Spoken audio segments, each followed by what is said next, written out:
শত্রুকে কাঁধে নিয়েছি, চন্দ্রকে মাথার কোণে, সন্তান নাভির নিচে তার নিচে সহবাস করেছি।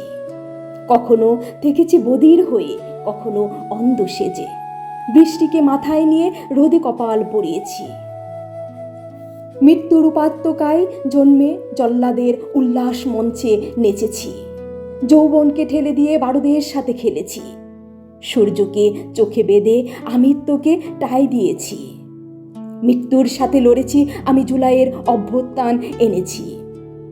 বিভৎস বাস্তবের বিপরীতে ঘৃতময় স্বপ্ন দেখেছি, দুঃস্বপ্নের বিপরীতে রৌদ্রের জলসিত অঙ্কন এঁকেছি। ভান করা চোখের আমি উল্কা, প্রতীকের পায়ের চিহ্ন আমি উর্বর বীর্য, মুক্ত হাওয়া, মশালের প্রজ্বলিত শিখা। ইয়েমেনের রক্তাক্ত চিহ্নে আমি জুলাইয়ের মানচিত্র এঁকেছি।